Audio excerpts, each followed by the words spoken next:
नमस्कार बच्चों। आज हम आपकी कविता ध्वनि पढ़ेंगे जिसके कवि हैं सूर्यकांत त्रिपाठी निराला। जीवन परिचय निराला जी का। निराला जी का जन्म 1897 ईस्वी में बंगाल के महिषादल राज्य में मेदिनीपुर नामक गांव में हुआ था। इनकी आरंभिक शिक्षा घर पर ही हुई। इन्होंने बंगला, संस्कृत और अंग्रेजी का अध्ययन घर पर ही किया। उनकी साहित्य के अलावा दर्शन शास्त्र व संगीत में भी रुचि थी।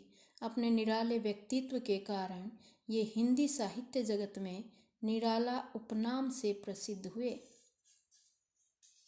उनकी प्रमुख रचनाओं में परिमल, अनामिका, ऐपरा, नए पत्ते, तुलसीदास, चोटी की पकड़, चतुर चमार पतन और पल्लव आदि हैं। हिंदी काव्य स्वच्छंद छंद निराला जी की देन है। उनके साहित्य की भाषा तत्सम प्रधान है व उनकी प्रगतिवादी रचनाएं बोलचाल की भाषा में हैं, आम बोलचाल की भाषा है।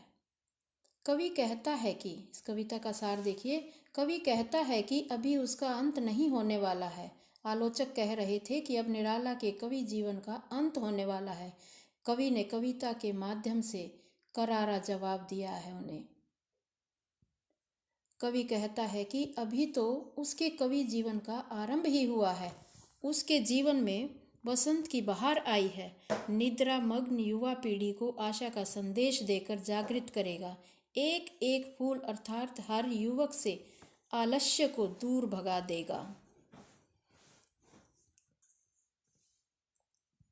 अब कविता पढ़ेंगे। अभी न होगा मेरा अंत, अभी अभी ही तो आया है मेरे वन में मृदुल वसंत। अभी न होगा मेरा अंत, हरे हरे ये पात, डालियां कलियां कोमल गात। मैं ही अपना स्वप्न मृदुल कर फेरूंगा निद्रित कलियों पर, जगह एक प्रत्युष मनोहर।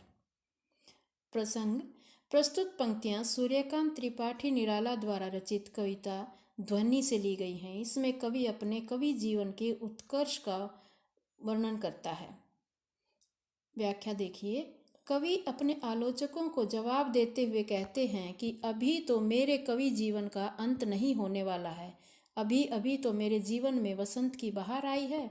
मेरे कवि जीवन का अभी तो उत्कर्ष हुआ है। आगे कवि कहता है, अभी तो वह जवान है, यौवन की मस्ती से भरपूर है। अपने कोमल हाथों को इन कलियों पर फेर कर उनमें एक नई सुबह को जागृत कर देगा। इसमें विशेष क्या है, खास बात क्या है? हरे हरे अभी अभी, ये पुनरुक्ति अलंकार है जिसमें एक ही शब्द दो बार आया। कोमल कलियां में अनुप्रास अलंकार है जिसमें क वर्ण की आवृत्ति हुई है। क वर्ण। पुष्प पुष्प से तंद्रा लसलाल सा खींच लूंगा मैं, अपने नवजीवन का अमृत शहर सींच दूंगा मैं।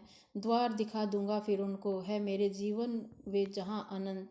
अभी न होगा मेरा अंत, अभी न होगा मेरा अंत। इसकी व्याख्या है, मैं एक एक फूल से आलस्य को खींच लूंगा, अर्थात आलस में पड़े युवकों के मन में नए जीवन का अमृत प्रसन्नता से भर दूंगा।